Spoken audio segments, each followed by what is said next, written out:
called social services multiple times on myself. So after myself calling, I had her therapist call, I had her group therapist call, that we needed help.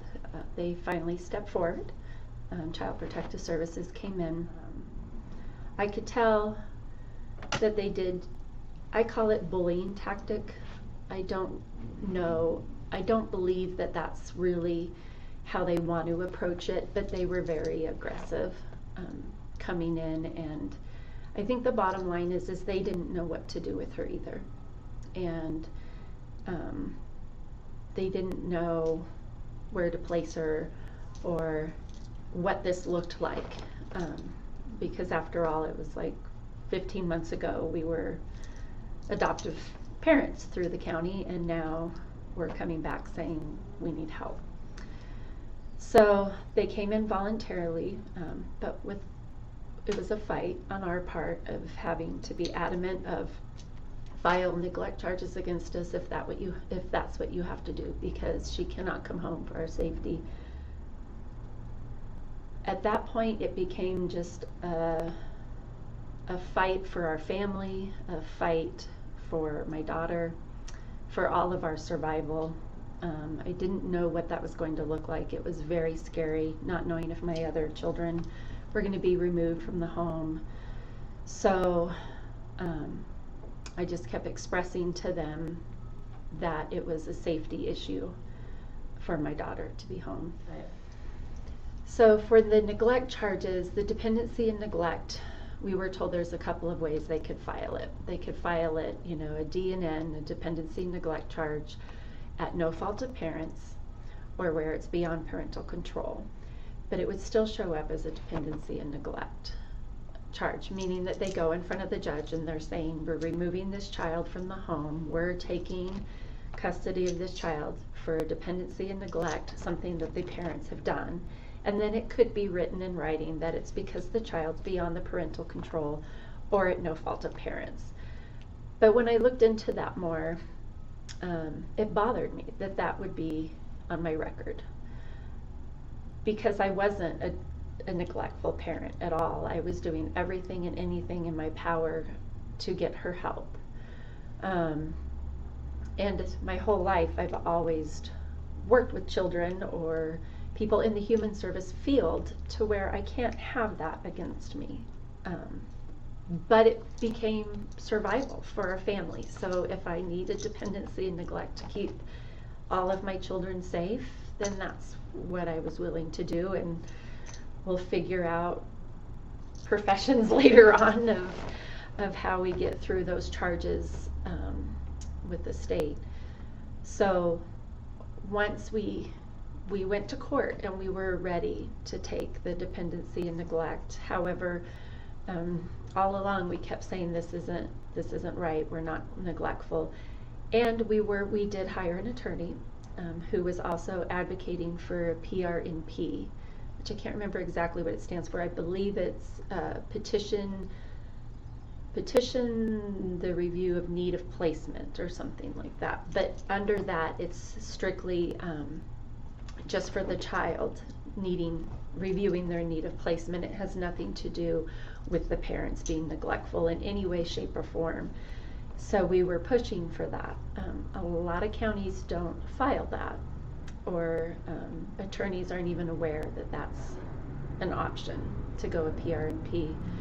So when we got to court that day, our attorney was requesting that, and we were prepared to go, if we win a DNN, to go ahead and fight that and ask for a hearing where we could go in front of the judge and present all of our evidence, all of the documentation, all of her evaluations, to show that we were not neglectful in any way, shape, or form, that we were actually truly trying to get our daughter help.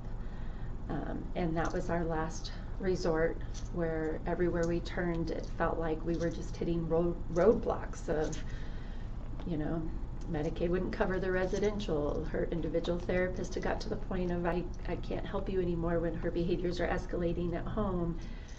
And the county agreed to go ahead and file it as a PRNP. So we didn't have to end up going to the hearing, but we were prepared to take that next step. From there, they placed her in a residential treatment center.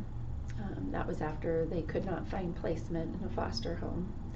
So she went to residential treatment. So we would have weekly visits with her and family therapy with her, with just my husband and I. Our other children are suffering from their own PTSD, so they are not in a place where they can be around her right now.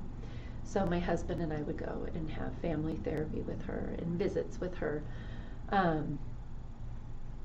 Part of going the PRNP route, what changes with that versus a DNN is now as parents, it's kind of the opposite of foster care, where when we were foster parents, we had guardianship of her, but the county had legal custody of her. And so going the PRNP route, what changes with that is that we still maintain legal custody of her, and the county just has guardianship. So that also changed the route that we were able to get her the care that she needed, because we could advocate more for her as her parents because we were still the legal guardians. Going the PRNP route, we didn't have to sign a family parenting plan or family treatment plan, anything like that, where going a DNN route, it really becomes about the family and the parents' issue of what they need to do to bring their child back home. Going the PRNP route takes it another direction of it's really about getting the child the care. So without having to do a parent treatment plan of psychological evaluations, supervised visits, all that stuff for just us as parents, we were able again to focus more of our attention on our daughter and what her needs truly are.